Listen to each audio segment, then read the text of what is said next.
welcome to the Hard Money Show, where we talk about real estate, home loans, and media. It is a good day when we can get on the podcast and talk about the ecosystems that help my business work.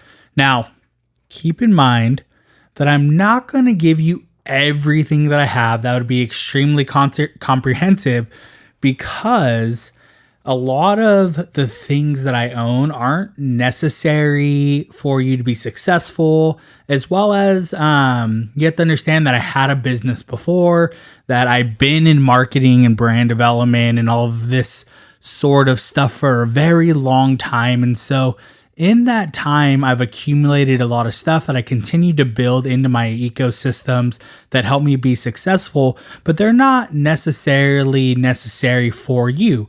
But what I did do is I tried to break up some of my ecosystems to help you understand how I formulate my life, how I'm able to function in the real estate space, and some of the things that I do think are necessary or that work for me. And so I thought that this would be a great opportunity to sort of talk about that, because honestly, I don't really hear this anywhere.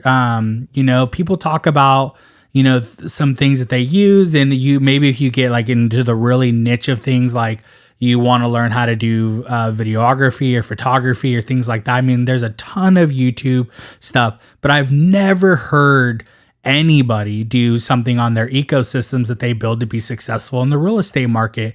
And so I thought, why not use this as an opportunity to lay this out for you and explain to you, how do I use these tools on a daily or on a career basis to be successful. And so for those of you that are out there tuning in, if you are not an Apple fan, you're probably not going to like this first part. Now, keep in mind that just because I am an Apple fan and that's the system I prefer to work on, doesn't necessarily mean that you can't find comparable stuff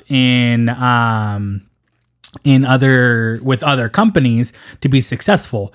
I just so happen to be an Apple fan. Now, keep in mind, I haven't always had Apple products. I didn't start out with any Apple products when I first got my cell phone. And there was a time when I did have a Apple cell phone, and I decided to upgrade and not go with Apple. And honestly, that's the last time that I didn't go with Apple. I wasn't very happy with it. I was really excited about the phone itself. I thought that there was a lot of cool functionalities about it and things like that. But ultimately, I kind of made that decision that the usability is so much more important to me. And you'll find that in this industry, your life can already start to pile up with really difficult tasks, or even menial tasks that just pile up day in, day out.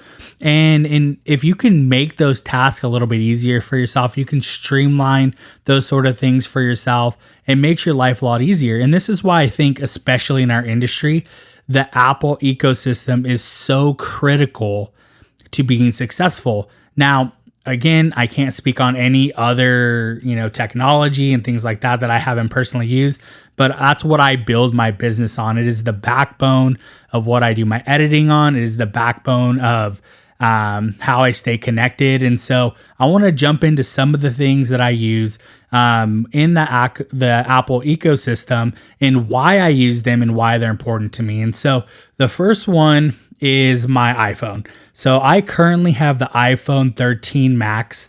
Now, I don't think you necessarily have to get the best phone that's out. And it was a while before I upgrade. I just upgraded my phone, and I'll go a couple years without getting a new phone, mostly because I don't think that there's a ton of difference.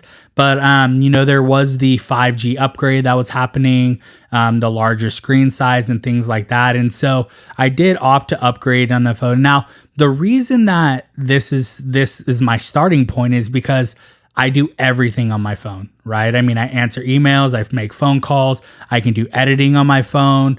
I can run a lot of the back-end systems that I'm going to talk about later in this podcast on my iPhone, as well as it keeps my calendar. It has a bunch of apps that are, that are helpful to me.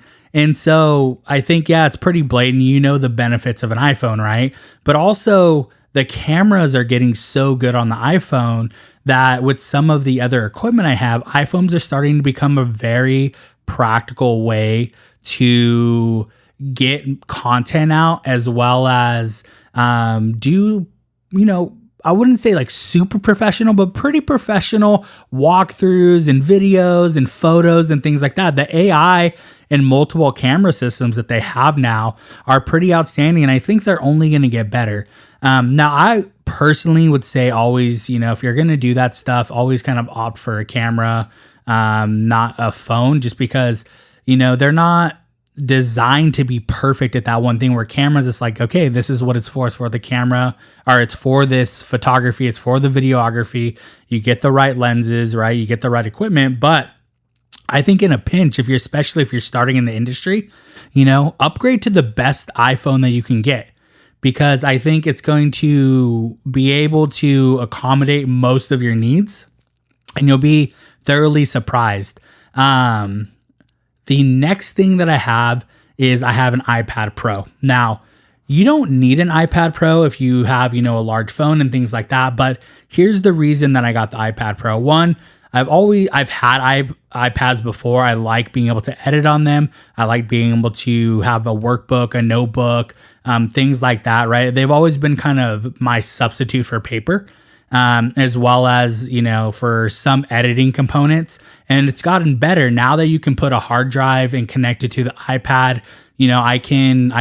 I could take this podcast, put it on my iPad and edit it on there. So that's a really nice feature, as well as photos, videos, and things like that. And so if you want to do quick turnarounds, like you go and you do a walkthrough on a property, you put it on your iPhone, you edit it before you leave the property, and you can get it up immediately. That's pretty awesome, right? That functionality. Now, the other reason I have my iPad is because I don't like taking my laptop with me when I go to showings, or I go to listings, or I'm meeting with clients. Mostly because one time I forgot it at one of the properties I was looking at, and I had to drive. Well, actually, I had to ask my parents, because they were closer, can you go pick this up? And then I had to meet up with them and go get it. And it was a nightmare, right? And my laptop is my main working platform. And so I don't have a home desktop. I've had a desktop before. I may get another one in the future, but my laptop, that functionality for me is extremely important. But I would much rather get my iPad stolen or lost or whatever it may be, and still be able to provide as much service as possible with it. I can still show listings to clients. I can still show presentations to clients. A lot of times it's actually a little bit nicer because they can hold the iPad and things like that. So the functionality of being able to, take the iPad with me and it be that accessory that's bigger than my phone is nice. And then obviously, we're talking about this ecosystem. All of these devices, I'm able to swipe stuff back and forth between them, airdrop them, edit on them. All of this idea of if I'm working on one item, I can get it over to another item. And that's extremely important to me, right? There's no bigger headache for me than having to try to get files over, or trying to navigate with different systems and get them to work together, right? I mean, that is literally why I run most of my business on Apple products, is because how streamlined all of these work together, right? And that's the true beauty of what they do. I know a lot of people are kind of, they're like, oh, well, it's the same phone, but you have an option, right? You can continue to make different phones, or you can continue to improve the experience and improve the functionality out of it. And that's what Apple does.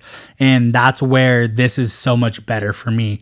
So I'm able to, to use that sort of system. Now, the next thing that I have, so I currently have my MacBook Pro. That's my laptop now. It still works great, but because I am on the media side, I constantly, no matter what laptop I ever have, I constantly run into running out of storage. So I have started to put an additional hard drive on the back of it so I can pull files and run certain systems just on that hard drive. But my MacBook Pro is my workhorse, right? I'll have to upgrade relatively soon. Maybe in the next year, I'll have to upgrade. And I'm excited about that because I don't have any of the M1 chip computers. They're supposed to be amazing. And I'm excited to kind of grow in that space. But I do my editing on primarily on my Mac, and I run all of my, the podcast runs through there. My videos run through there. Everything I have to write up, every copy, all of that stuff is edited, stored on my MacBook, right? And I do because the screen size and the functionality right now with my iPad Pro, I do have a keyboard with it, right? But I still like the size of my laptop and being able to work on that as my daily driver. And so being able to have that, being able to access all the systems. And the big thing for me originally why I dove into Apple laptop was when I first went to college, I had, I think, a Dell or something like that. And it just kept like getting viruses. Like there was just a time when it was so easy to get viruses on your computer. And luckily there was this guy down in the dorms and he would be able to take a look at it. And he would say, well, you kind of need to upgrade some of this hardware that's in here, but also like, let me do this, clear this stuff out for you. And it was like every couple months I would have to talk to this guy and ask him, like, can you help me out, man? Because I don't know what's going on. I don't know what I'm clicking on or whatever. I mean, I just pretty much used it for school, but I would seem to always have problems with it. And so I believe it was like towards the end of my first year in college, I upgraded to a Mac. And I've never had any problems with that, right? And so I don't have to worry. And my computer's never crashed. I've never had it crash. And the ecosystem being able to push everything over and share it all in the cloud and all of that stuff. I mean, that's priceless to me. And that's why I continue to run that sort of system. So the next thing I have now, I don't have it yet. I am upgrading to the Apple Watch Ultra. But I do have the Series 3. Now, you can see the difference, right? The Series 3 to that. It's been a while since I'm upgrading my watch. It's mostly because my current watch is starting to, I've hit it around a little bit. It's kind of lagging. The screen isn't quite as bright. There's not as much functionality. The new watch that's coming out, the screen's a little bit bigger. So there's a lot of functionality in the watch, but it may seem like, wow, that's kind of a waste of money, right? But you have to understand that being in this industry is being available. And you're not always working, but you are always kind of available. And so when we're at my house and I don't have my phone on me, I get these notifications on my watch. I get phone calls on my watch. I'm able to answer. This is especially true during the summer when we're outside. I hate bringing my phone outside because it sits in the sun or whatever. Like this happens more often than not. It sits in the sun, then it gets that hot error. You need to put it out of the sun. We have a pool. I don't want it to get wet by the pool or fall in the pool, even though it's water resistant. I just don't want to have to deal with the headache of that.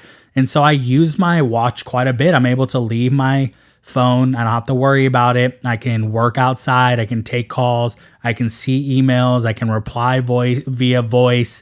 And all of that's really important to me. And that's why I decided to make this upgrade to the Apple Ultra, because the functionality of the watch for me, it brings the whole piece together, right? It's the being able to have my phone and work off of it, but then step away from it and kind of gain a little bit of my life back, but also still be able to be connected. During the summer, I've answered multiple phone calls in the pool and done business on my watch.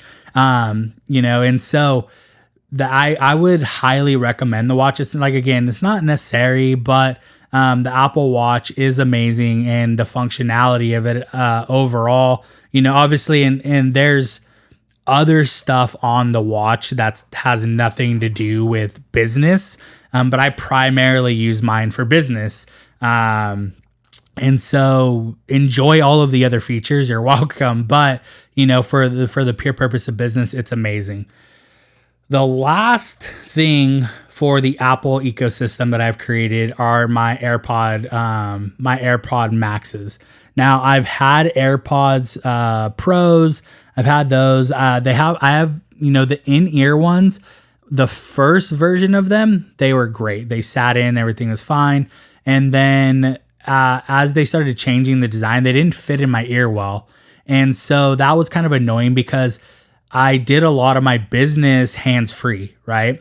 This is when I lived in Midtown. I was always kind of walking. I don't like to walk, look at my phone, not know what's going on around me, maybe accidentally get hit by somebody on a scooter or a bike or, a car. And so AirPods were amazing, being able to throw them in. But when they no longer started fitting, I kind of made that decision that I was going to get the AirPod Maxes because they're over the head, which I'm not a huge fan of in general, but they had the noise canceling and, I'm an Apple fan. So I thought, okay, let's add this to the system. Now, I haven't been able to use them the way that I want.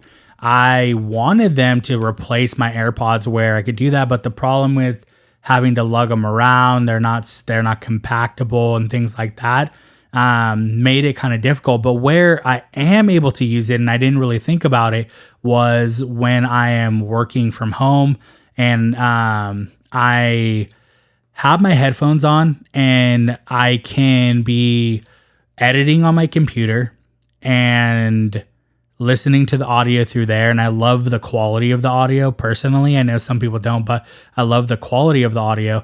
I can be listening to that, or as soon as I switch over to my phone, it will recognize that have my phone, and I can now scroll through some of the, video marketing stuff that I look over while I'm online, and I can hear the audio from there. And so and if I had my iPad, I could have the same functionality, right? Whichever one I decide to switch over to, my heads pretty seamlessly switch over to what I'm doing. And so when I want to have noise canceling on, I'm in my house, or I do take them to the office. I just don't walk around with them in public, which is the one shame. And it's one of the reasons I want to get back into having the earbuds, but I'm still not super sold on the design. But I love being able to edit my work, being able to listen to stuff on real estate and home loans, and being able to switch through all my Apple devices and not being a headache, right? And so this is the whole complete Apple system that I run. Now, you do not have to do this. You don't have to go all high end on everything. But personally, I think that, when you go to these higher end products, you get more functionality out of them. And that's just, for me, is ideal because Apple is in such a creative space and I'm a creator, right? And so for me, that's the perfect solution. I love Apple. I can't ever see myself getting out of the Apple ecosystem. Even in my house, I have the Apple AirPods, the HomePods, which I run, my audio through those at times. I'm able to use them as like an intercom. There's just a lot of nice, and then set alarms, and they're not as like highly, intelligent as Alexa, but I love them. And so right now I'm waiting for hopefully Apple VR to come out at some point, but right now that's a system I run. I would highly recommend it. It's helped me be successful, and it's made my life a lot easier, and I get a lot less frustrated by being able to have the simplicity of my Apple ecosystem. All right, jumping into probably what more people care about now that I've gone on almost a nearly 20-minute rant about why I love Apple, is my real estate / home loans ecosystem. And so the first one I want to talk about is, just because I kind of talked about real estate for, is CAR, the California Association of Realtors website. Now, obviously, I'm in California. I'm a realtor in Sacramento, the capital of California. And so the CAR website is extremely important because that's where all of our disclosures are, for the most part. That's where our contracts are. That's where a lot of the contract different addendums and different parts of contracts that you can add are all on this car website. And as well as there's a lot of great resources on there. You can redo education on there and things like that, but I mostly use it for that functionality. The other great thing about it is that you can put your contract in there, you can write it up, and then you can send it for an e-signature through there. If you don't use DocuSign, which is another part of my system, then this is a really good way for you to get your signatures and not have to pay that extra money for DocuSign. It's not, I don't think, as nice and as functional as DocuSign, but yeah, that's a great way. So you can get all of your stuff signed. It's, for me, it's a little bit glitchy, but I love that. And then the other thing is this, where you store all your documents as well. All of your, that contract stuff can all be stored there because you're sending it out. It's coming back signed. So you don't have to worry about storing it, and there is this worry, for me at least, right? There's confidentiality, and I don't want that stuff necessarily on a hard drive or on my computer. I want it in a cloud, especially one that's, held by the California Association of Realtors. So for me, it's just a little bit of relief, and you can always go back to this system and you can look at all the documents that you sent and requested, and you get to put the profile of the property and what you're doing. And so that's a really, that's, for me, that's one of my starting points, and that's where I like to be for real estate. Now, there's the Sacramento Association of Realtors as well. That I don't use nearly as much, but I think it is important to know that if you are going to be a realtor, you should take advantage of the resources your local association does for you. And I use that on part for marketing because they tend to have stuff a little more broken down in there for the Sacramento greater region or in the outlining regions, because that's their association. And so I use it for knowledge base, and I use it to kind of see what's going on in the market. That would not have to navigate too much through the car website. But the car website is more for documents like the contract stuff, and then the SAR website I use for kind of just information that I think is relevant.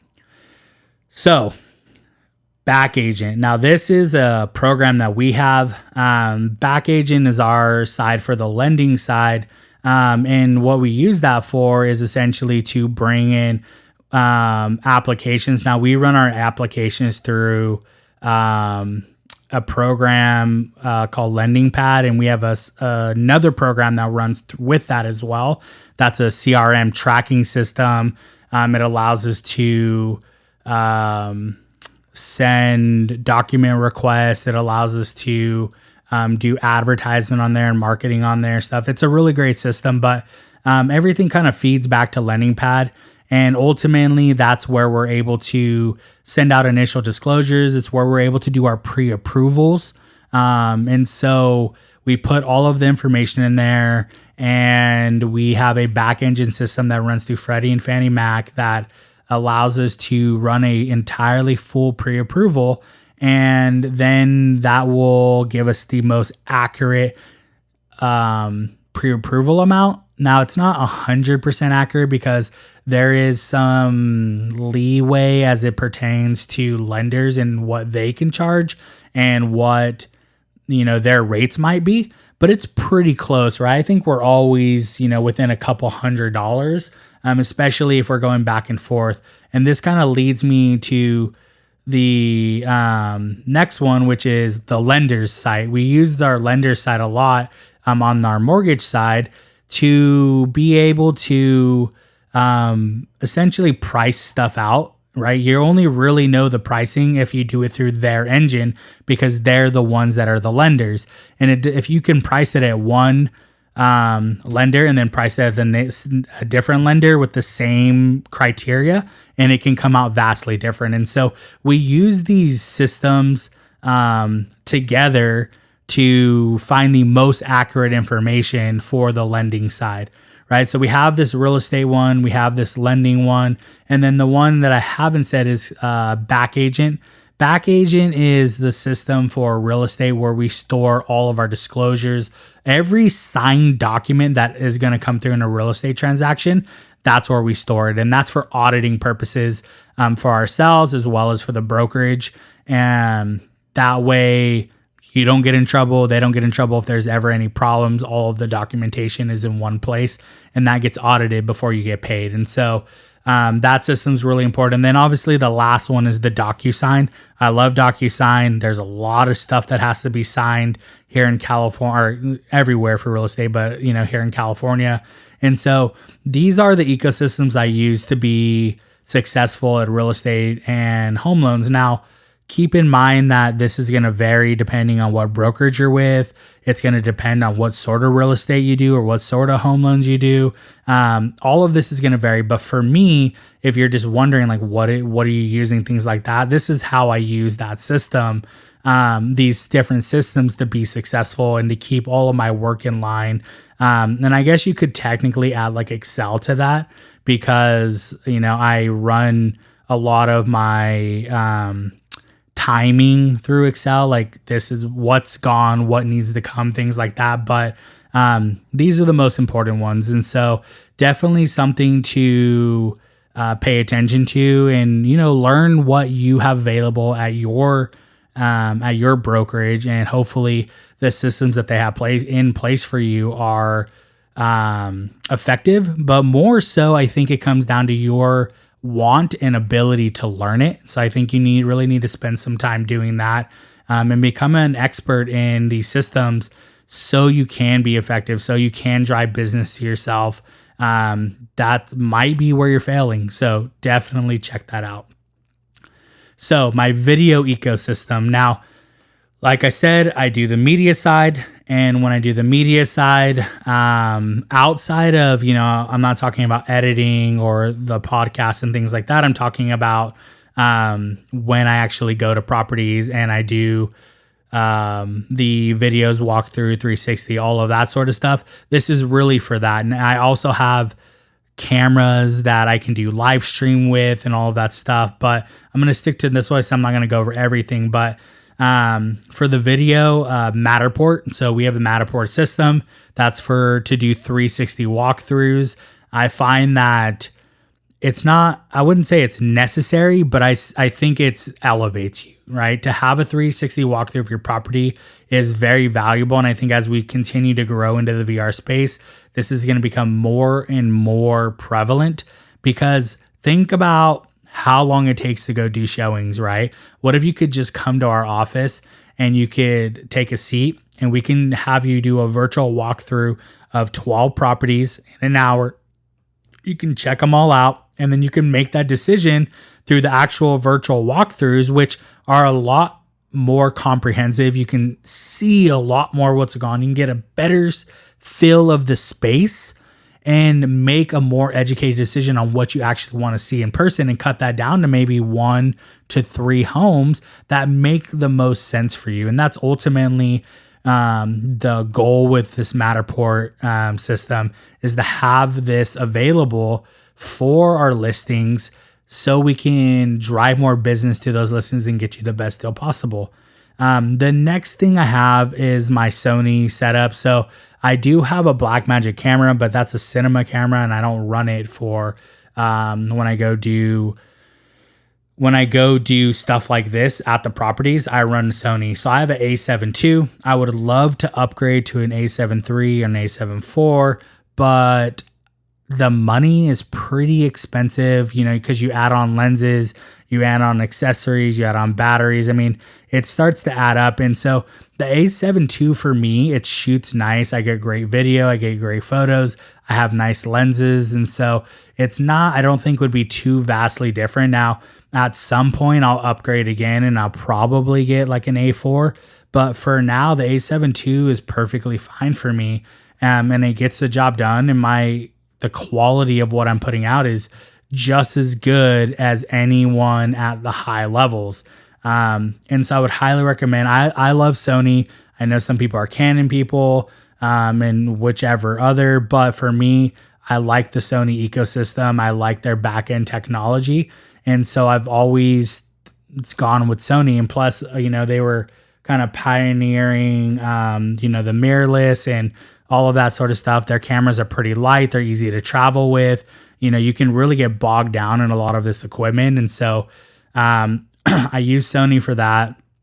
The lenses, it really depends on what I'm shooting. I mostly shoot like medium to wide angle lenses because we want to make these houses look as big as possible. And so, I don't want to jump too far much in that, but that's definitely important. So the next one is DJI products. So DJI, like drones and gimbals, are extremely valuable. Now, I've mentioned this in another podcast. I'm not doing any drone work right now because the rules and guidelines for doing drone work, the fines far exceed how much I charge to do drone work. It wouldn't make any sense. Plus, you're breaking the law, right? So I do intend at some point to get back into drone work and to get licensed in it so I can continue to include it in my programs. But right now I don't. But if I did have a company that I would recommend getting a drone from, it would be DJI. I love their entire ecosystems. I love their phone apps are amazing. They have a lot of new built-in technology, AI editing technology in there that makes it really easy for people who, aren't super savvy on editing. Their drones are really nice, and they have, lower tiered ones that shoot really well, and they have extremely expensive ones that shoot amazing, and you can choose anywhere in between there. And this kind of leads me into the next one, which is the gimbal systems they've had. I've run multiple gimbal systems through DJI. I have since gotten rid of most of them just because I've stopped doing a lot of walkthroughs, but I want to do it more. And I've actually upgraded to their Osmo 3, which is for my iPhone, because like I said, iPhones are shooting so well right now that with that combined with their AI built into their app and having the gimbal, you can get really smooth shots going through these properties and get them pretty quick. And so I love DJI. I love the products they put out. And by combining that with my Sony, with the Matterport, I'm able to put out top tier product for our clients and for our realtors at a very responsible and reasonable price for our systems. And so I love that. That's my video setup as it pertains to being able to do walkthroughs and that sort of media stuff. And remember, you can do this stuff on your own. That's why I'm mentioning this, or you don't have to hire this out to anybody. All of this stuff you can buy yourself, start learning yourself. But if you are going to hire it out to somebody else, now you'll have a little bit of context of some stuff that they might have. So we're going to go from the video ecosystem to our editing ecosystem. I run primarily Adobe Suite. Now, it is a little expensive. It costs me about $600 a year, but I do a lot of stuff on there. I started to learn how to use Adobe, I think in 2009, maybe, when I took my first editing class. And so I've kind of kept that system. Now, it used to be a standalone. You could just buy it and put it on your computer, and now you pay monthly, which is kind of heart-wrenching, but also there's so much upgrading that happens in the system and so many bugs that are fixed. You're kind of like, okay, well, I understand what's going on here, right? So I'm going to talk about some of the stuff that I use. I don't use all of it all the time, but if I want to create something and I want it to look really nice, I want it to be professional and high level, like you would get if you were hiring a graphic designer, I go through Adobe. And I do that for my video editing, I do that for my photo editing, and I do that for my audio editing. So keep that in mind. And so I get a lot of use out of it. So I use the combination of Illustrator, Photoshop, and InDesign. This is everywhere from creating stuff from scratch to just simply editing photos, right? Or editing designs over other designs, things like that. And so all three of these are really important to me for being able to be creative and create exactly what I want, or to be able to make slight edits on something else. And I'll give an example about this a little bit later, as like, if I bring in something that I edit on another program, I make slight adjustments in Illustrator. But you never know where it's going to, come into play. I just had to do something where I had to photocopy something, and all around the edge it was black, and so I had to go into Photoshop and take all that black out so it looked clean. It's just weird stuff like that. You never know what's going to happen. And because I do the media side, because I do kind of the ad, so I do ads, so I have to do artwork, I have to do the creative, I have to do all of the scripts that go for it and all of that stuff. It's good to have these so I can have it all up and I can see all of it and I can edit on these. I'm not going to get into the details of what each one of these does, but the Adobe suite is amazing. Now, when I'm not using Adobe, and I've looked all over for places for like systems, and I know people have ones that they like, but personally, I like a website called Placeit. It's Placeit. They have a really great system that allows you to make flyers and specific stuff for Facebook and specific stuff for Instagram, specific stuff for TikTok and posters. And they have a lot of variety, a lot of text, a lot of content, a lot of photos. I love all of it. And so if I don't, and the other thing is because I pay for this subscription, everything's included, right? This can be really difficult for editing, is finding royalty-free stuff, or you're going to have to pay for it. And I don't particularly like to do that. And so being able to do something like Placeit, I'm able to take content from there and maybe refurbish it or take it directly. And I don't have to worry about any legal problems that go in with my editing. So I use the Adobe Suite. Now I also use Premiere, which is to edit videos. And I use Audition to edit audio, Audition to edit audio, which is what I do the podcast on the back end, how I edit it. And so I'm very integrated into this editing system. Now, out of all the systems here, I would say this one is probably the most difficult. It takes a really long time to get proficient at editing. Not even just, photos, but like photos and videos and audio. I mean, all of this stuff took me years and years and years to be able to get to a point where I can do it quick enough to where it makes sense to not source it out or, whatever it is, use a different program that will automate it, right? I get exactly what I want, when I want, how I want it. And so I love the system, works for me, but that's mostly because I'm in the media space. And so not maybe necessary for you, but if you decide that you do want to be more integrated in that, you have it. So the last ecosystem is the audio. And I only really bring this up is because you're listening to my podcast. Now, I just recently got the Podcaster Pro 2. I wanted to get the Podcaster 1, but it's not easy to move around. It's quite big. So I got another recorder that was, I could transfer it around. It was really easy. I could take mics with me and cords and tripods, and it was great, but it doesn't have as much functionality. And so for on the fly, like somebody wants to do it in person, I have that set up still. Plus, if I need to capture audio for video and things like that, it's a really nice external audio system that's, better than typically what you're going to find on the camera and things like that. And so that system's perfect.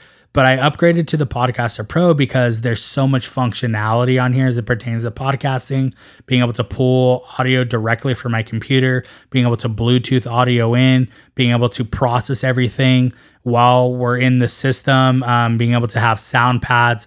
All of this sort of stuff for me is like, this system is the end all be all. I'm not sure I'll ever have to upgrade this. I hope I won't. For being able to get audio out for myself. And I just actually did a voiceover through this system for one of our ads that we're going to be running. And so it turned out perfectly. I love the system, but this is what I run my audio on.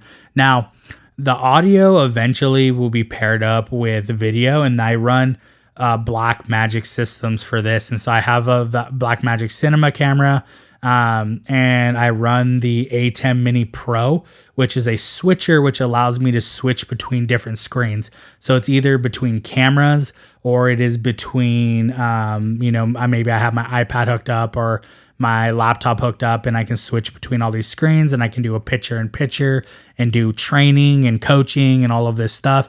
And that works hand in hand with the audio because, I can't put out high quality video and bad audio. Now, I haven't done this for the podcast. It's probably going to come out for season 2 because I'm still working on some of the back end systems that will allow me to be, I think, as where I want it to be professionally. But right now, Rode is my go-to. I have a Rode mic. I have a Rode arm for my mic. I have the Rode Podcaster 2. I have my Rode podcasting headphones. I have a bunch of Rode wireless mics and other mics they have. I think Rode is top of the line for audio. Now, there's other companies that make very, very high-end microphones, possibly better than Rode. I mean, there's a lot of comparisons out there. But for me, high quality, high standard at a reasonable price, there's nothing that can be matched to Rode. They're amazing. And so these are the ecosystems that I built. These are the ecosystems I stand by. This is how I drive my business. I just thought it would be an interesting insight for you. Obviously, there's a lot more that goes into what I do. There's a lot of other systems that I have in place that are maybe a lot more mental or spiritual or physical, things like that drive me. And maybe at some point I'll talk about those. But this is just, what hardware, what software, what can I learn to make my life better, to streamline what I'm doing, to bring more content to you, to market myself, market my business, market, our brokerages, and ultimately just get my voice out in front of people. And so these are the systems I run. These are the systems I love. These are the systems I stand by. So if you have any questions, let me know. Love to talk about this more. But again, thank you guys for being here. This is the Hard Money Show where we talk about real estate, home loans, and media. You guys have a great day.